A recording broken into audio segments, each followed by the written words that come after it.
할렐루야. 거룩하고 복된 주님의 날입니다. 우리 다 함께 자리에서 일어나셔서 우리 마음과 뜻과 정성을 다해서 영과 진리로 거룩하신 하나님께 예배드리겠습니다.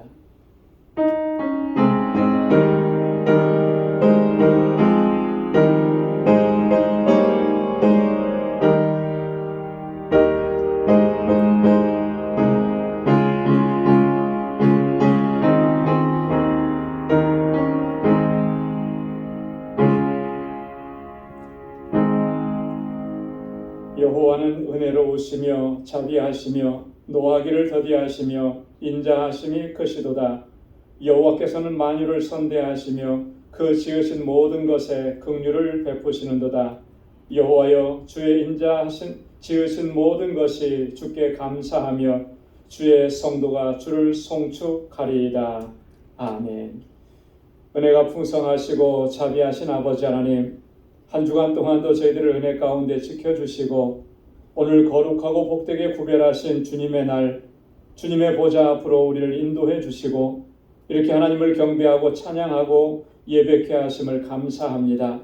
이 시간 하나님, 은혜에 감사해서 그 감격을 가지고 하나님을 예배하는 저희들 되게 하여 주옵소서.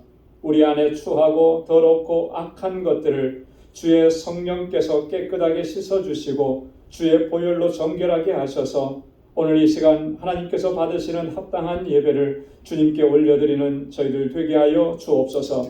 우리의 예배를 받아 주옵시고 예비하신 은혜로 풍성하게 채워 주옵소서. 이 예수님의 이름으로 기원하옵나이다. 아멘. 전능하사 천지를 만드신 하나님 아버지를 내가 믿사오며 그 외아들 우리 주 예수 그리스도를 믿사오니 이는 성령으로 잉태하사 동정녀 마리아에게 나시고 본디오 빌라도에게 고난을 받으사 십자가에 못 박혀 죽으시고 장사한 지 사흘 만에 죽은 자 가운데서 다시 살아나시며 하늘에 오르사 전능하신 하나님 우편에 앉아 계시다가 저리로서 산 자와 죽은 자를 심판하러 오시리라. 성령을 믿사오며 거룩한 공예와 성도가 서로 교통하는 것과 죄를 사하여 주시는 것과 몸이 다시 사는 것과 영원히 사는 것을 믿사옵나이다. 아멘. 자리에 앉으시기 바랍니다. 찬양으로 하나님께 영광 드리겠습니다.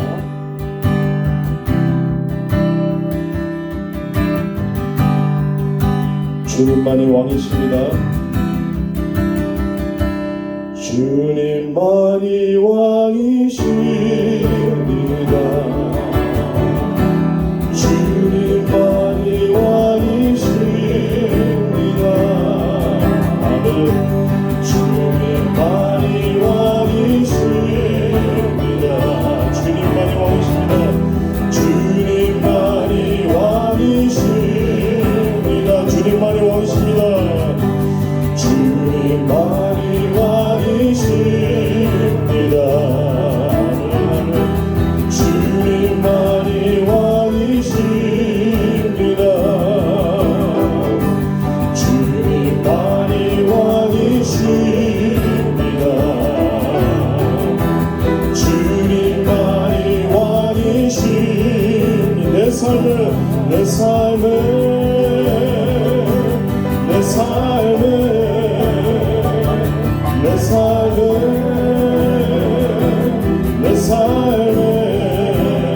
주님만이 왕이십니다.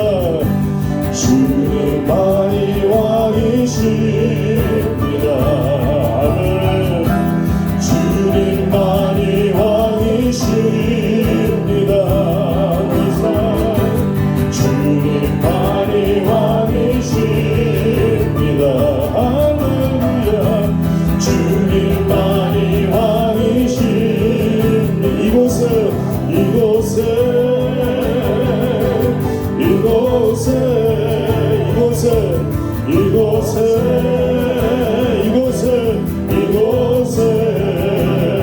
주님만이 왕이십니다. 주님만이 왕이십니다. 주님만이 왕이십니다. 할렐루야. 주님만이 왕이십니다. 주님만이 왕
주님만이 왕이십니다. 주님만이 왕이십니다. 주님만이 왕이십니다. 내 구주 예수, 내 구주 예수는 더욱 사랑, 더욱 사랑,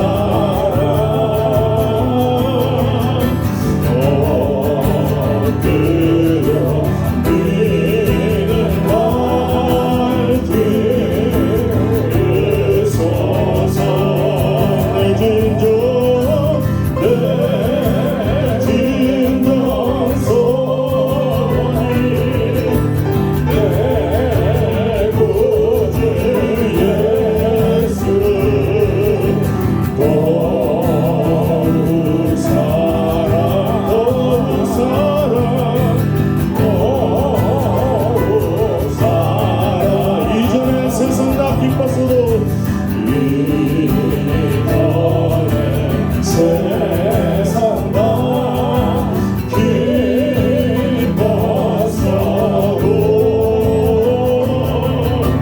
지금의 믿음은 오직 예수. 아멘. 내 믿음만 내 구주 예수를 더욱 사랑, 더욱 사랑. 우리 손 높여 이 세상 떠날 때 이 세상 할렐루야 할렐루야 찬양하고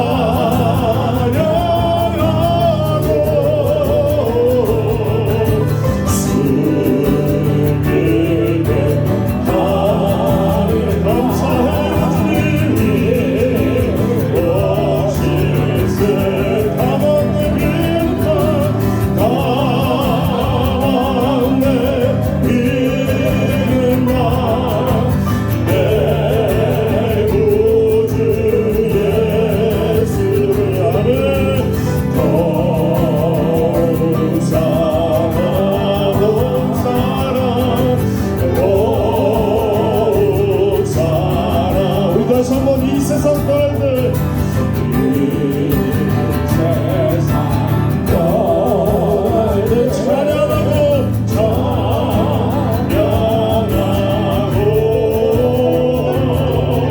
숨기게 하는 말이 오실세. 할렐루야. 가만 내 믿음만, 내 구주 예수 더욱 사랑, 더욱 사랑, 더욱 사랑, 더욱 사랑, 더욱 사랑, 더욱 사랑, 더욱 사랑.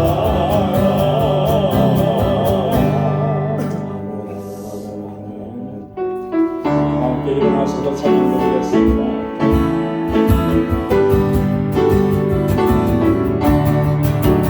오래 들어 감리하사 찬송하게 하소서. 한량없이 자비하신 증량할 길 없도다. 천사들의 찬송가로 나를 가르치소서. 구속하신 그 사랑을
받으시고 천국의 지도 우리 마음은 연약하여 우리 마음은 연약하여 멍들하기 쉬우니 하나님이 받으시고 천국의 지도 하나님이 받으시고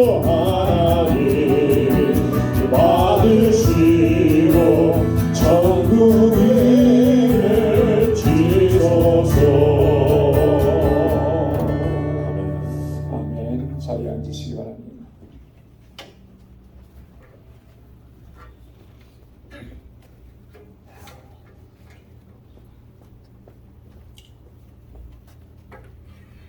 거룩하시고 고마우신 하나님 아버지, 오늘 청명한 날씨로 가게 해주시고 좋은 일기를 주신 거 감사합니다.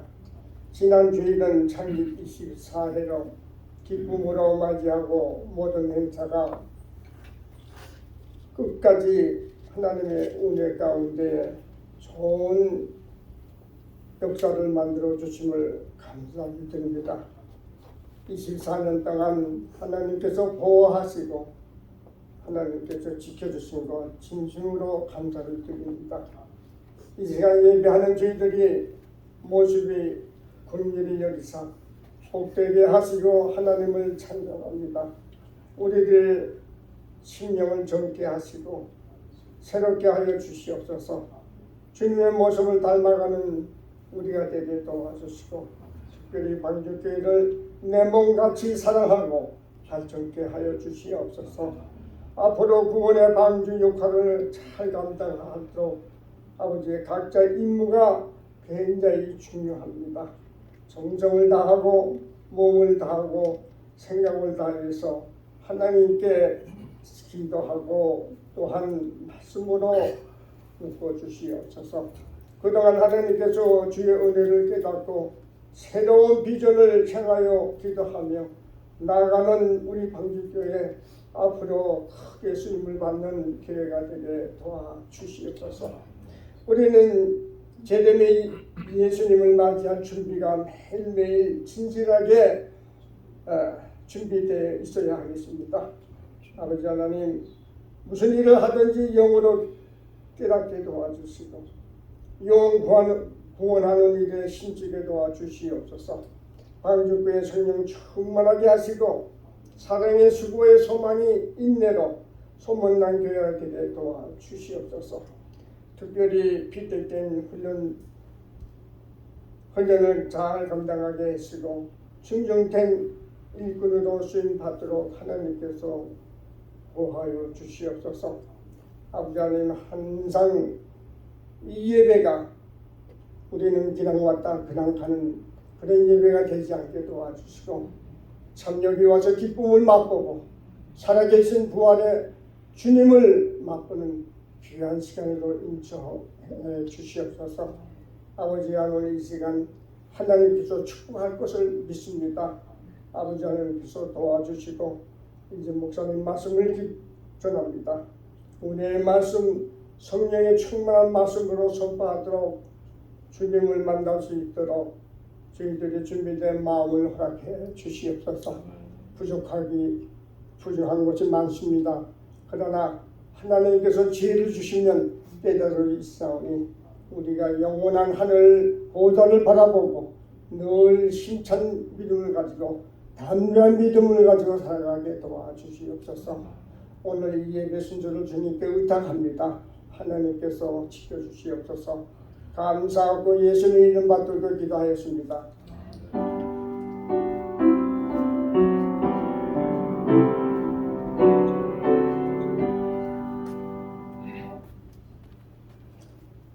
오늘 이 시간 우리에게 주시는 하나님의 말씀입니다. 구약성경 레위기 18장 1절에서 5절까지 말씀입니다. 레위기 18장 1절에서 5절, 구약성경 173페이지에 있습니다. 말씀을 봉독하겠습니다. 여호와께서 모세에게 일러 가라사대 너는 이스라엘 자손에게 고하여 이르라. 나는 여호와 너희 하나님이라. 너희는 그 거하던 애굽 땅의 풍속을 쫓지 말며 내가 너희를 인도할 가나안 땅의 풍속과 규례도 행하지 말고 너희는 나의 법도를 쫓으며 나의 규례를 지켜 그대로 행하라. 나는 너희의 하나님 여호와니라. 너희는 나의 규례와 법도를 지키라. 사람이 이를 행하면 그로 인하여 살리라. 나는 여호와니라. 아멘. 할렐루야. 할렐루야. 하나님께서 이스라엘 백성들을 약속의 땅인 가나안 땅으로 인도해 들이시면서 그 백성들에게 특별하게 권고하시고 명령하신 것이 두 가지가 있습니다. 그러니까 오늘 함께 봉독한 본문의 말씀에 그 두 가지 내용이 자세하게 기록이 되어 있습니다. 첫째는 뭐냐면 애굽 땅에 거하면서 살 때 그때 그 땅의 풍속들, 그리고 이제 가나안 땅으로 들어가게 되는데 이 가나안 땅의 풍속과 규례, 이것을 절대로 본받지 말라 하는 말씀입니다. 그래서 오늘 3절 말씀에 보면 너희는 그 거하던 애굽 땅의 풍속을 쫓지 말며 내가 너희를 인도할 가나안 땅의 풍속과 규례도 행하지 말고. 여기서 한 번만 이렇게 말씀하신 것이 아니라 모세오경을 읽어보면 하나님께서는 이것을 여러 차례 반복해서 강조하시면서 말씀하신 것을 우리가 찾아볼 수가 있습니다. 두 번째는 뭐냐면 하나님의 법도와 하나님의 규례를 힘써서 지켜 행하라는 것입니다. 오늘 4절 말씀에 보면 너희는 나의 법도를 쫓으며 나의 규례를 지켜 그대로 행하라. 나는 너희의 하나님 여호와니라. 하나님께서는 하나님의 이름을 걸고 하나님의 이름으로 맹세하시면서 저들에게 말씀하신 거예요. 뭐라고 하냐면 나의 법도를 쫓고 나의 규례를 행하라. 지켜서 그대로 행하라는 거예요. 이게 하나님께서 이스라엘 백성들에게 주신 두 가지 중요한 명령이고 권고인 것입니다. 오늘 이 두 가지 말씀은 사실 오늘 우리들에게도 너무나 중요한 내용인 겁니다. 왜냐하면 여러분 5절 말씀에 보면 하나님께서 이렇게 말씀하시죠. 너희는 나의 규례와 법도를 지키라. 사람이 이를 행하면 그로 인하여 살리라. 나는 여호와니라. 한 번 더 말씀하십니다. 나는 여호와니라. 이렇게 말씀하시면서 너희가 이 규례와 법도를 지키면 너희가 살게 될 것이다. 여러분 하나님의 명령과 규례와 법도를 잘 지켜 행하면 지금까지 우리가 기억하는 하나님께서 말씀하시는 패턴으로 보면 여러분 어떻습니까? 하나님의 말씀, 규례, 법도를 잘 지키면 하나님께서 어떻게 해주신다 그랬어요? 복을 주시겠다 그랬어요. 지금까지. 자, 복을 주시겠다고 하셨는데 지금 여기에서는 뭐라고 하냐면 너희가 살게 될 것이다 라고 이렇게 말씀하는 거예요. 약간 좀 그 의미가 다르죠. 여러분 복을 받는 것과 나의 죽고 사는 문제가 달렸다라고 하는 것은 상당히 차이가 있는 거예요. 그래서 우리가 여기서 유추해 볼 수 있는 것은 하나님께서 주시겠다고 하는 그 복이 뭐냐라고 했을 때 오늘 말씀의 근거에서 보면 그건 우리가 사는 것이다 라고 하는 거죠. 세상에서 우리가 뭐 잘 살고 출세하고 뭐 명예를 얻고 부자가 되고 이게 복이 아니라 하나님의 은혜 안에서 살아가는 것, 그게 복이라고 하는 것을 아주 분명하게 여기서 말씀을 해주고 있는 거예요. 자, 근데 이 말씀을 한 번 더 생각해 보면 이런 의미도 담겨져 있는 것입니다. 만약에 너희가 하나님의 규례와 법도대로 지켜서 행하지 아니하면 어떻게 된다는 거예요? 죽게 된다는 거죠. 죽게 된다. 그 반대의 개념인 거예요. 그러니까 여기에는 어마무시한 경고의 메시지가 함께 담겨져 있다라고 하는 것입니다. 그래서 우리가 하나님의 말씀을 내가 유리한 쪽으로, 내가 좋은 쪽으로 한쪽 면만 보면서 생각하면 안 돼요. 그 반대에 지금 직접적으로 하나님께서 말씀하시지는 않았지만 그 반대의 의미도 그 속에 강하게 담겨 있다라고 하는 것을 동시에 봐야 된다라고 하는 것입니다. 그렇기 때문에 오늘 이 본문의 말씀은 굉장히 우리에게 중요한 것이죠. 오늘 함께 읽지는 않았습니다만 6절 이하의 말씀을 보면 하나님께서는 그 하나님의 택하신 거룩한 백성 이스라엘 백성들이 그들이 살아가면서 결코 쫓아서는 안 돼, 따라가서는 안 되는 그 땅의 풍속들을 아주 구체적으로 기록해 놓았습니다. 여러분, 이 내용을 읽어보면 그런 생각이 들어요. 어떻게 사람들이 저렇게 행할 수가 있을까? 사람으로 태어나서 만물의 영장이라고 하는 사람들이 어떻게 이런 일을 할 수가 있지? 이런 생각이 들 정도로 정말 추악한 행위들이 정말 자세하게 기록이 되어 있습니다. 그래서 여러분, 좀 불편하시더라도 오늘 이 예배가 끝나고 돌아가셔서 한번 천천히 읽어보시기 바랍니다. 도대체 어떤 내용들을 기록해 놓으시고 그것을 따라서 행하지 말라고 말씀을 하셨는가? 6절부터 18절까지의 말씀을 보면 근친상간의 죄악들을 아주 세밀하게 기록을 해놨습니다.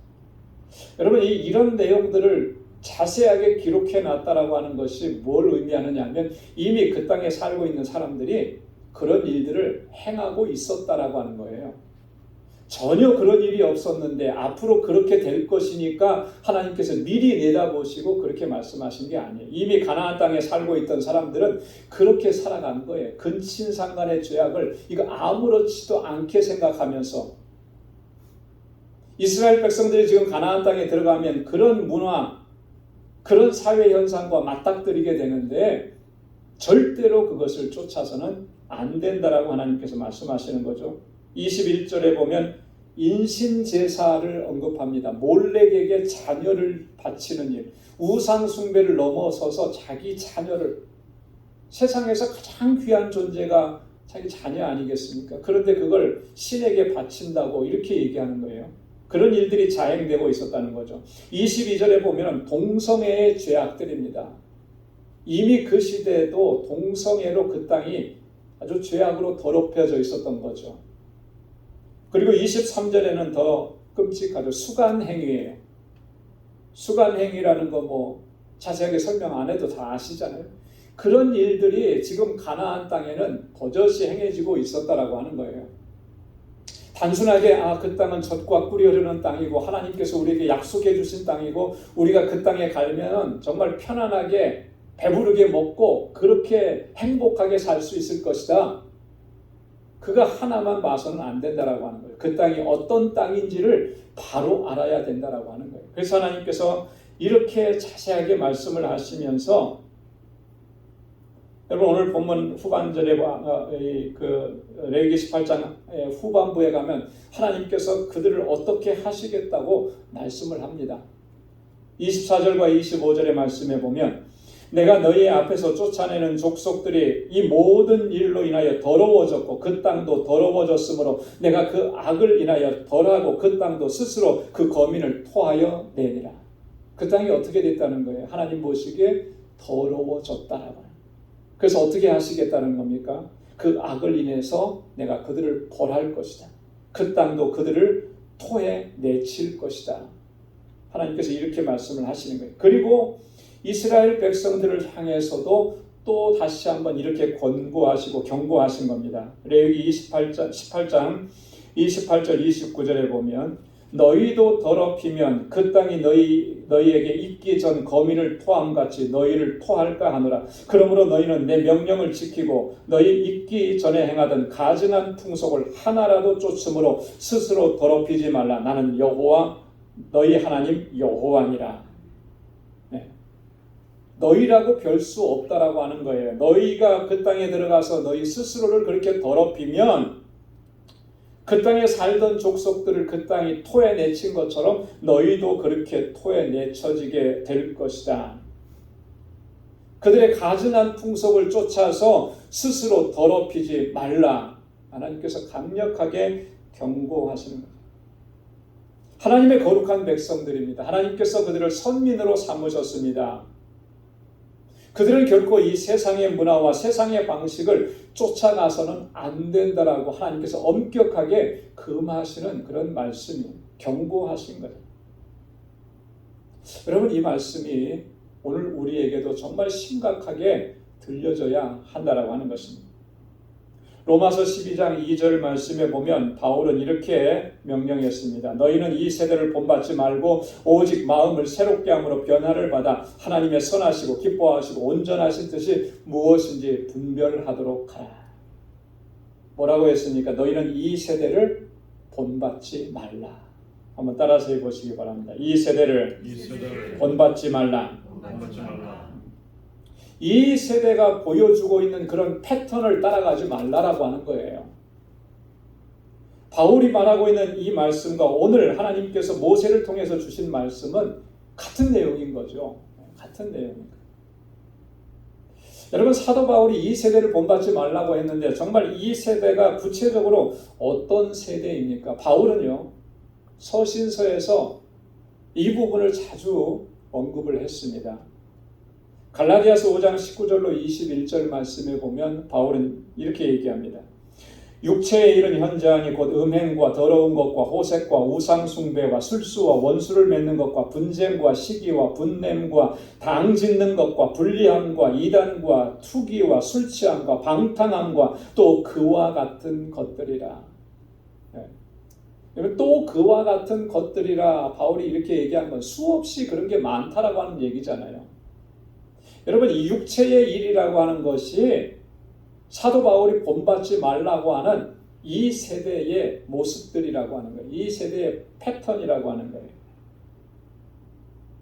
그거 절대로 따라가면 안 된다라고 하는 거죠. 어느 목사님께서 이 시대의 풍조를 5가지로 정리한 그런 내용의 글을 제가 읽은 적이 있습니다. 이 시대의 풍조는 어떻게 요약할 수 있을까? 5가지로 요약을 하셨더라고요. 상당히 공감이 갔습니다. 첫 번째가 뭐냐면 맘모니즘이라는 거예요. 맘모니즘.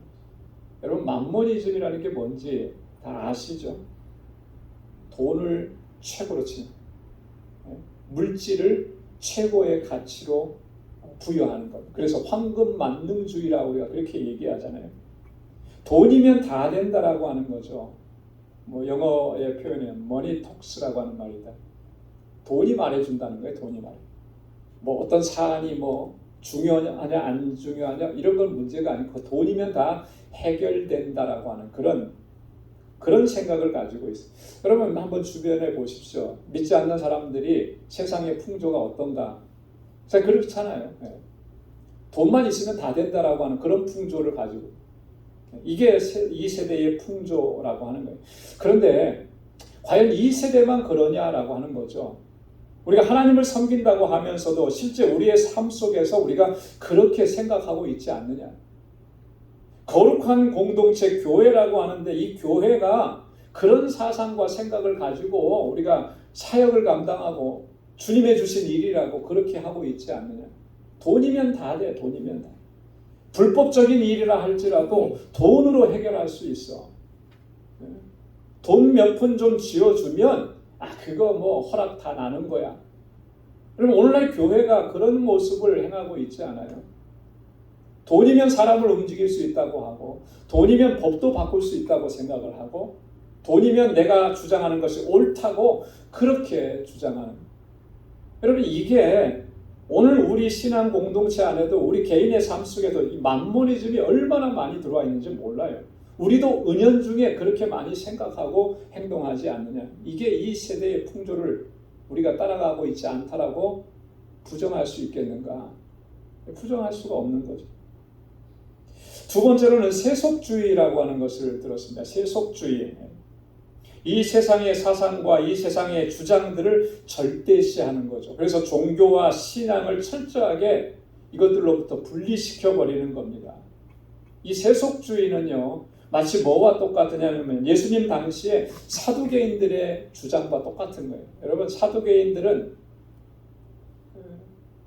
유대의 한 종파이면서 이 세속주의의 대표적인 거예요. 그들은 로마 제국과 협력해서 권세를 잡고 힘을 행사하고 그러려고 했던 그런 집단입니다.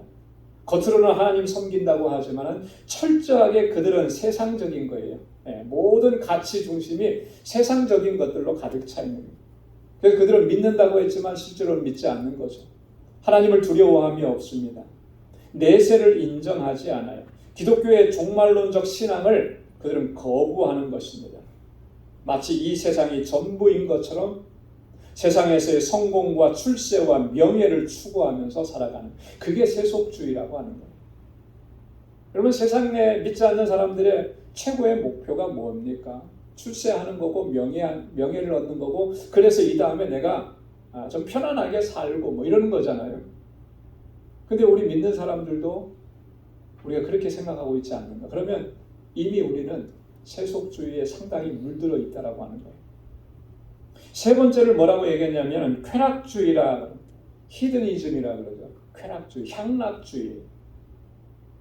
이 쾌락이 인생의 목적이고 쾌락이 최고의 선으로 여기면서 주장하고, 잘 먹고 잘 사는 게 그게 최고지. 인생이 뭐 있냐?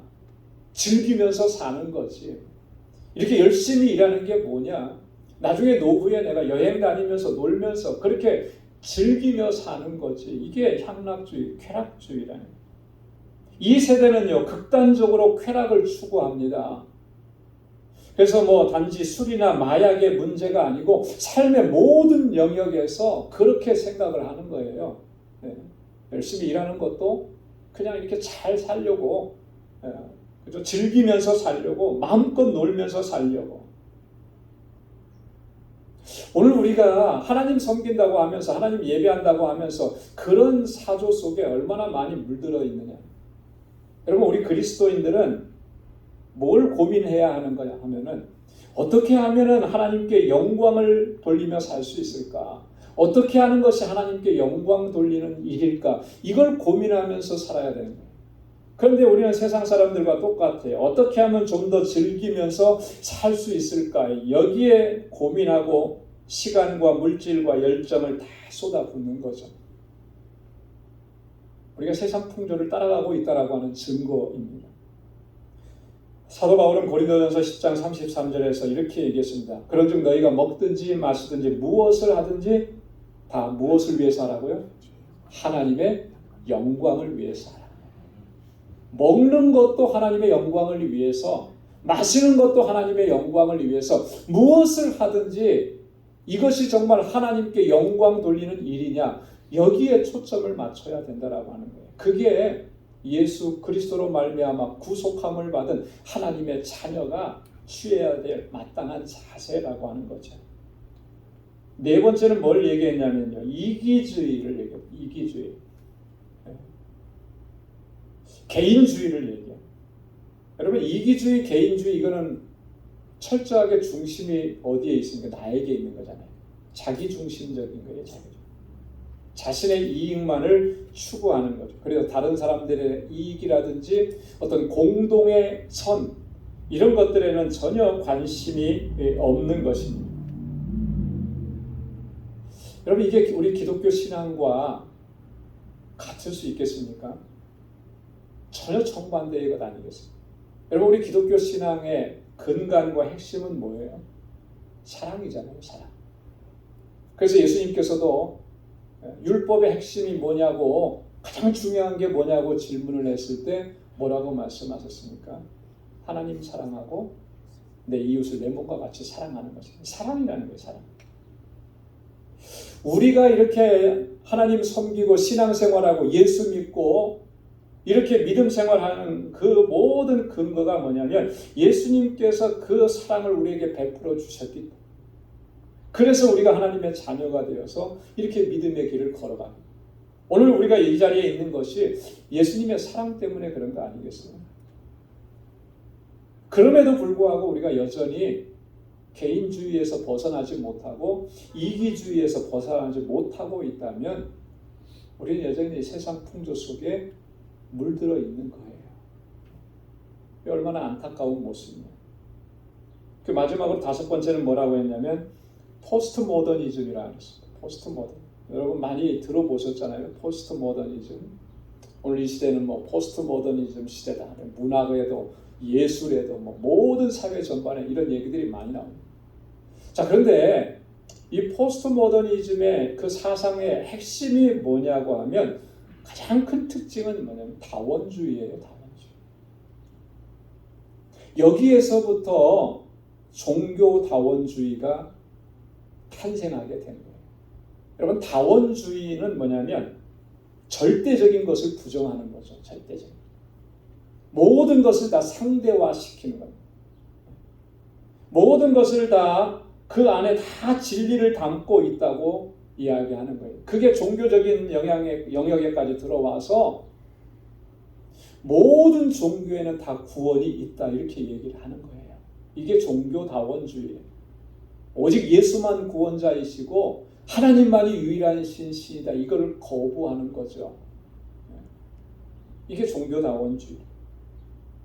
그래서 이 다원주의 현상은 우리 기독교 신앙의 여호와 하나님 절대적인 그런 신앙관을 자꾸 무너뜨리는 거예요. 여러분 보십시오. 교회 생활하고 신앙생활 하는 사람들 가운데서도 상당수는 그렇게 이해하는 사람이 많아요. 하나님만이 절대적인 하나님이시고 예수님만이 절대적인 구원자이시다 라는 것을 인정하지 않는 사람들이 상당히 있다라고 하는 거예요. 다른 종교에도 구원이 있을 수 있다 이렇게 얘기하는 사람들이 크리스찬들 가운데도 많이 생겨나는 거예요. 이게 뭐냐면 이 시대적인 풍조에 자신을 던져버린 거죠.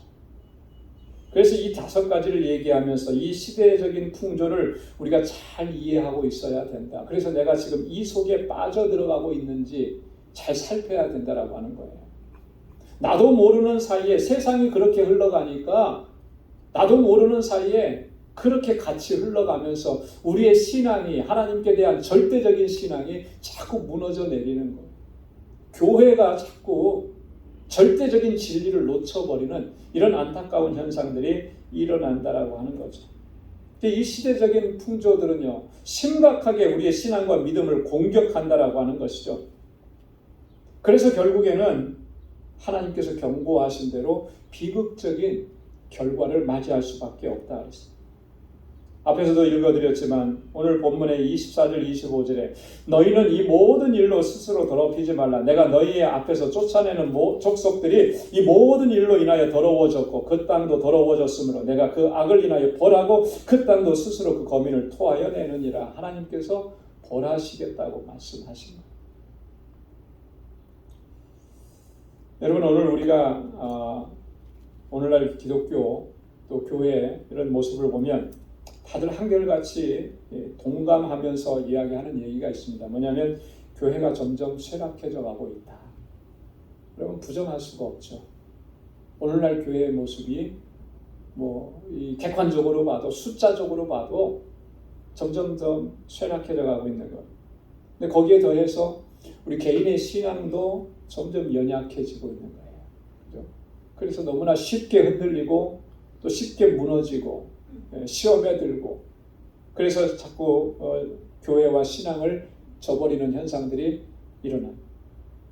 지난 3년간의 이 코로나 팬데믹을 겪으면서 우리는 극단적인 그런 현상들을 경험을 하고 있습니다. 수많은 교회들이 문을 닫았습니다. 많은 그리스도인들이 교회를 떠났습니다. 우리가 살고 있는 이 뉴욕 지역에도 한인교회만 해도 100여 개의 교회 이상이 문을 닫았다고 이렇게 말하죠. 그리고 교회마다 출석하는 성도의 숫자도 현저하게 줄어들었다. 얼마 전에 한국에서 오신 목사님하고 말씀을 나눌 기회가 있어서 얘기를 나눴는데 한국 교회는 그게 더 심각하대요. 지금 굉장히 심각하다. 팬데믹으로 인해서 우리가 교회에 모일 수 없었을 때 온라인으로 예배를 드렸습니다. 그래서 온라인 예배 형식이라고 하는 그런 형식을 가졌는데 이제 팬데믹이 다 끝났는데도 교회로 돌아오지 않는 거예요. 그러면서 이 얘기를 합니다. 나는 온라인으로 예배를 드리고 있습니다. 그래서 정말 예배를 드리고 있을까? 제가 가서 확인을 안 해봤지만 10중 8구는 제대로 예배 다 못 드릴 거예요. 자, 그래서 우리가 팬데믹의 영향이다 이런 얘기 참 많이 하거든요. 그런데 과연 이런 현상들이 단지 팬데믹의 영향뿐이라고 우리가 얘기할 수 있겠느냐? 코로나 팬데믹이 정말 근본적이고 결정적인 원인이었을까라고 하는 거죠. 저는 거기에 동의할 수가 없습니다. 물론 영향은 끼칠 수가 있었겠죠. 하지만 본질적으로 근본적으로 영향을 미친 것은 그게 이유가 아니라는 거죠. 오늘 본문의 말씀을 근거로 해서 보면 하나님께서 정말 경고하셨던 이 말씀들을 우리가 너무나 소홀히 여겼기 때문에, 그걸 무시해버렸기 때문에 이러한 결과들을 자초한 것이라는 거예요. 하나님의 이 명령과 하나님의 말씀들을 정말 우리가 소중하게 여기고 심각하게 여기고 그 말씀에 순종하려고 했다면, 여러분, 코로나 팬데믹이 문제겠습니까? 우리 초기 기독교 역사에 있어서 우리 믿음의 선조들은 코로나보다도 더 심각하고 더 위협적인 일들을 많이 겪었잖아요.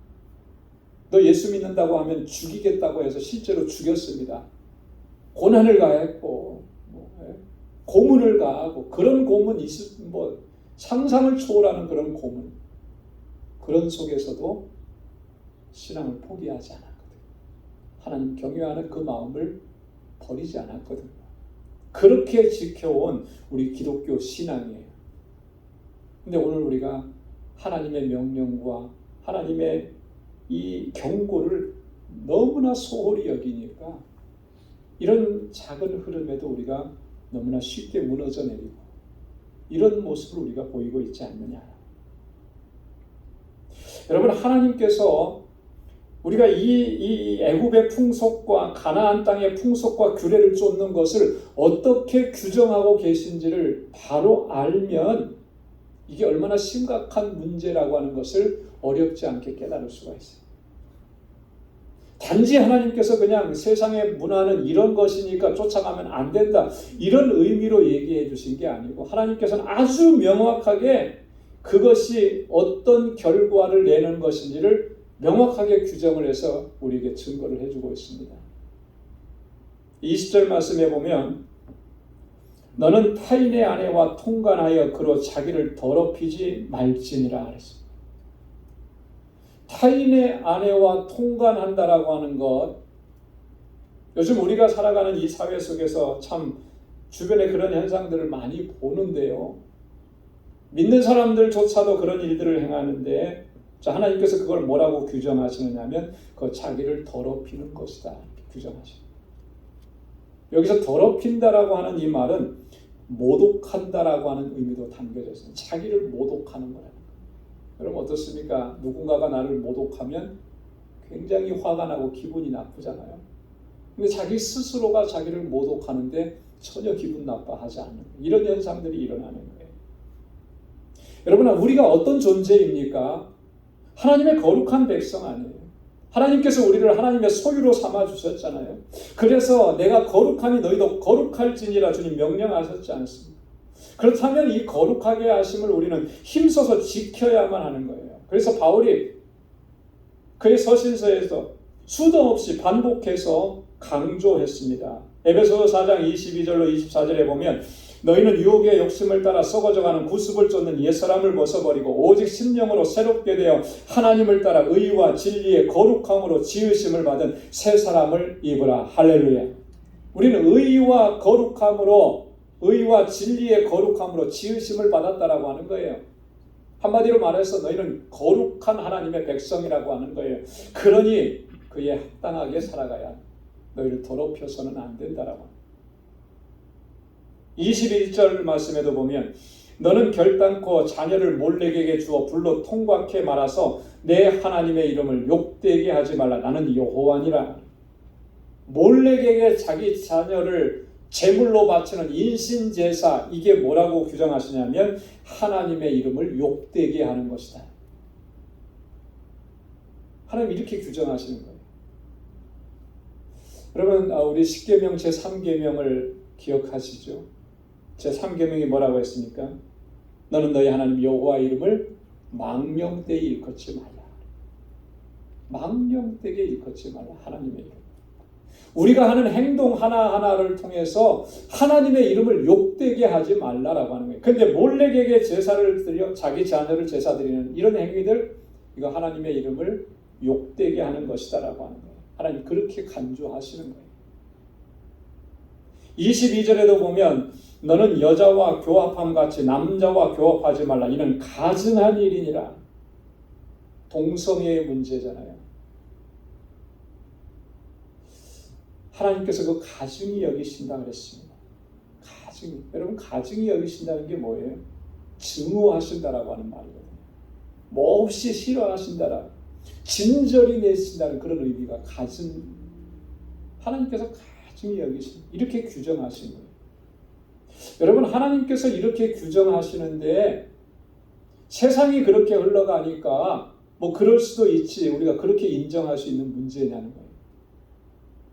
내가 그들을 좀 따라간다고 해서 그 문화를 좀 좋아한다고 해서 그게 뭐 대수로운 일이겠느냐 이렇게 생각한다는 이게 심각한 문제인 거죠. 하나님은 결코 그렇게 생각하시지 않은 거예요. 여기서 중요한 거는 내 생각이 중요한 게 아니라 하나님이 어떻게 생각하시느냐가 중요한 거죠. 하나님은 분명하게 말씀을 해주신 거예요. 하나님은 그걸 더럽게 여기시고 하나님은 그것을 하나님의 이름이 욕되게 된다라고 하는 게 그렇게 여기시는 것이고 하나님은 그것을 가증한 일로 여기신다라고 하는 거예요. 하나님의 백성들이 결코 그렇게 할 수 없다. 사랑하는 성도 여러분, 정말로 우리는 우리 자신의 영적인 상태와 오늘 신앙의 모습을 진지하게 돌아봐야 될 필요가 있다고 봅니다. 왜냐하면 우리는 하나님께서 이처럼 경고하신 말씀들을 귀담아 듣지 않고 여전히 우리가 세상의 풍속과 규례를 쫓고 이 세대를 본받아 살면서 점점 하나님의 자녀다움을 상실해가 거룩함을 잃어가 하나님께로부터 점점 더 멀어지고 있기 때문에 그런 것입니다. 우리의 입술로는 하나님을 찬양하는 것 같고 우리의 발은 교회에 나와서 하나님을 예배하는 것 같은데 우리의 생각과 우리의 마음을 지배하고 있는 것은 하나님께서 원하시고 하나님께서 기뻐하시는 그 뜻을 쫓아가는 것이 아니라 오직 하나님의 영광을 위해서 살라고 하는 그 말씀 붙잡고 사는 것이 아니라 세상 속에서 즐거움, 세상이 주는 기쁨, 세상이 주는 만족 그것을 쫓아서 우리가 살아가고 있기 때문에 여러분 그렇게까지 가게 되면 어떻게 되겠습니까? 하나님께로부터 점점 멀어지다 보면 그 결과가 어떻게 되겠어요? 하나님 경고하신 그대로 되는 거예요. 그 땅이 너를 토하여 내치리라고 하신 것처럼 그렇게 될 수밖에 없는 것입니다. 오직 여호와의 법도와 윤례, 여호와의 계명을 가슴에 새기고 하나님의 뜻을 쫓아서 하나님의 영광을 위해서 살아갈 수 있는 우리 모두가 될 수 있기를 주님의 이름으로 축원합니다. 기도하겠습니다. 하나님 아버지 감사합니다. 오늘도 이 아침 저희들을 사랑하셔서 하나님의 귀한 말씀을 들려주시고 우리 자신을 돌아볼 수 있게 하시고 하나님 앞에 다시금 결단할 수 있는 은혜 주셔서 감사합니다. 하나님 섬긴다고 하고 하나님 예배한다고 하면서도 우리는 여전히 세상 속에서 즐거움을 찾고 세상에서 만족을 찾고 세상을 쫓아가는 이런 어리석은 모습을 보였습니다. 하나님 불쌍히 여겨 주옵소서. 이제는 오직 주님의 뜻만을 쫓아가게 하시고 하나님 안에서 기쁨과 평강을 누리게 하시고 하나님 안에서 참 자유를 누릴 수 있는 신실한 하나님의 백성들이 다 될 수 있도록 은혜 베풀어 주옵소서. 예수님의 이름으로 기도드리옵나이다. 아멘. 찬송 212장 부르시면서 준비하신 예물 하나님께 드리겠습니다.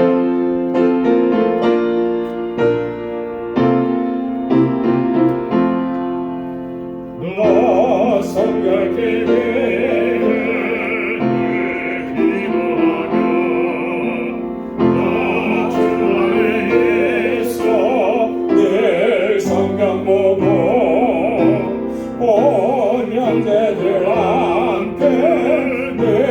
사귀면서 일하기 전마다 널 기도하라. 너 성결케 위해 내 머리 숙여 저녁 미리 계신 내 주께 빌라.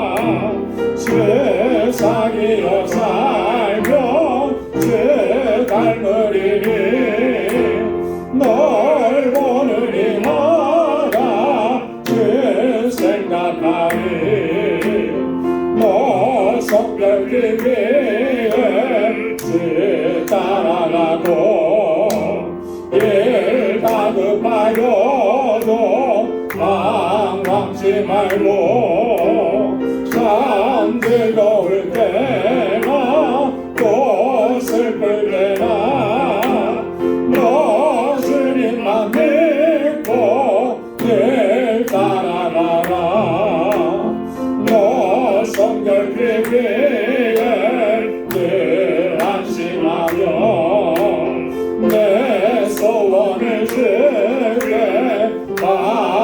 바라띄어라 너 성령을 받아 주 섬겨 살며 저 천국에 가서 더 잘 섬기리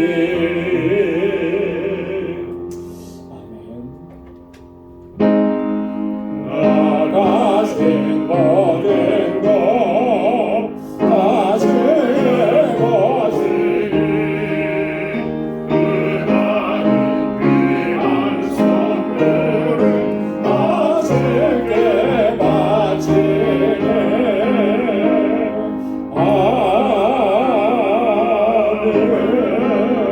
아멘.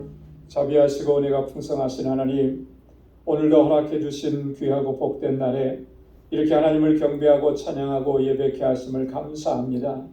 하나님을 예배하는 것이 우리의 가장 큰 기쁨이요 행복일 수 있도록 성령께서 항상 우리를 주장하여 주옵소서. 우리에게 은혜 베푸시고 능력으로 우리를 붙잡아 주셔서 이 험한 세상을 넉넉히 이기고 매일매일의 삶이 승리의 삶이 될 수 있도록 인도해 주신 하나님 감사합니다. 모든 것이 하나님의 은혜입니다. 이 고백이 우리의 진실한 고백이 될 수 있도록 주 성령께서 우리의 마음과 생각을 주장하여 주옵소서.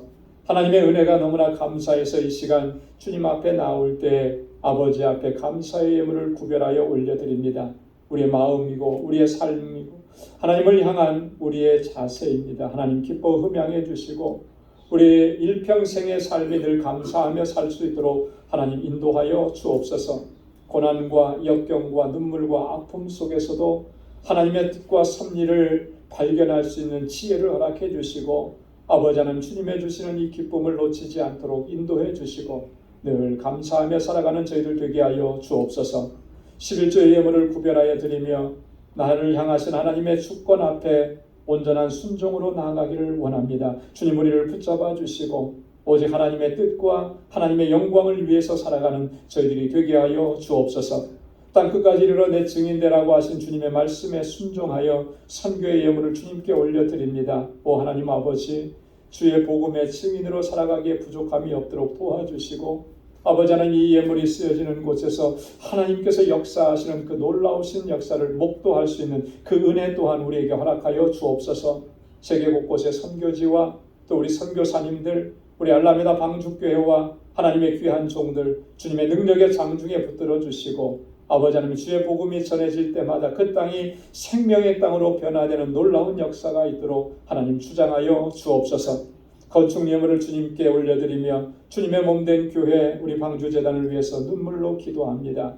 하나님 땀 흘려 수고하는 그 귀한 손길들을 기억해 주시고 우리 방주교회가 정말 하나님의 마음에 합한 교회가 될 수 있도록 성령께서 주장하시고 인도하여 주옵소서.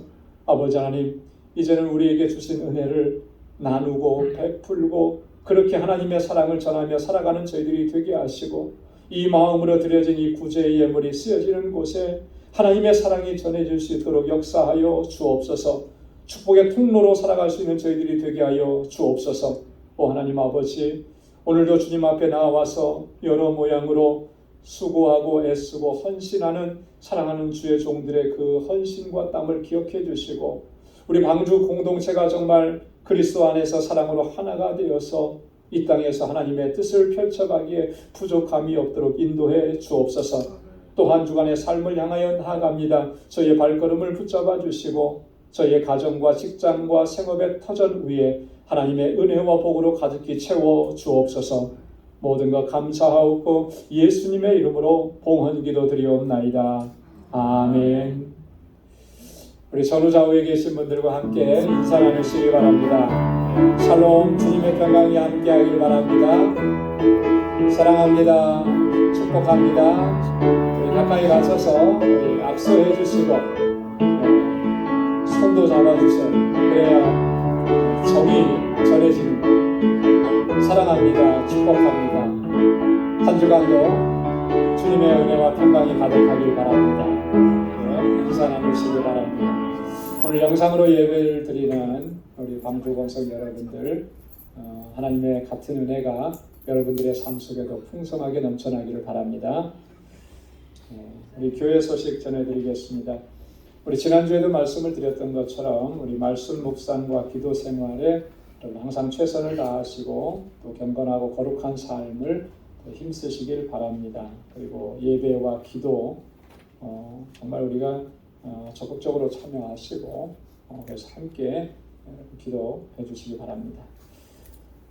우리 알라메다 광주교회 건축위원회 지난주 말씀드린 것처럼 오늘 2부 예배 친교 후에 모임을 갖도록 하겠습니다. 우리 모두 참여해 주시기 바랍니다. 피택자 교육은 다음 주일부터 다시 시작하도록 하겠습니다. 다음 주일 2부 예배 직후에 본당에서 우리 상반기 재정 보고를 위한 재직회가 있습니다. 우리 재직들은 기억하시고 다 참여하시기 바랍니다.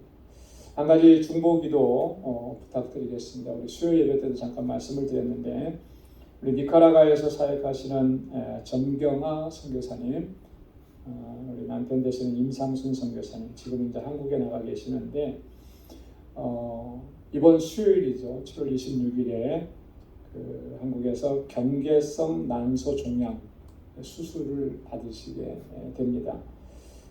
수술 전에 또 조직 검사를 한 번 더 하셔야 된다는데 그 이상이 없으면 예정대로 수술을 진행을 하시고 한 2, 3주 최대한 3주 정도 회복기를 거쳐서 다시 선교지로 이제 들어오시게 되는데 여러 가지 좀 문제들이 많이 얽혀 있더라고요.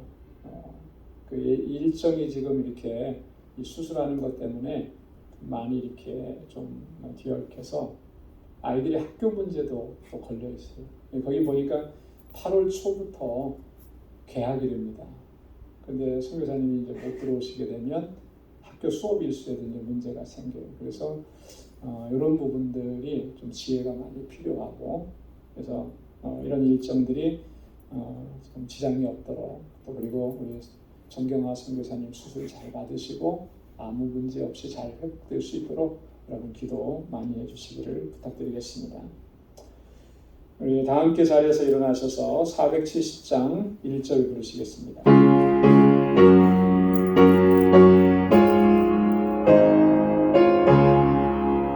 내 평생에 가는 길 순탄하여 내 선잔한 강 같은지 큰 바람을 섞고 어렵든지 나의 영혼은 늘 편하다. 내 영혼 평안해. 내 영혼 평안해. 아멘. 이제는 우리 주 예수 그리스도의 무한하신 은혜와 하나님 아버지의 크고 놀라우신 사랑과 성령의 위로 교통 충만하심의 역사가 이 세대의 풍조를 쫓지 아니하고 오직 하나님의 율례와 법도와 규례를 쫓으며 하나님의 영광을 위해서 살아가기로 결단하는 우리 광주의 모든 믿음의 권속들과 또 저들의 가정과 직장, 생업의 터전과 학업 위에 이제로부터 영원까지 함께 하시기를 간절히 축원하옵나이다. 아멘.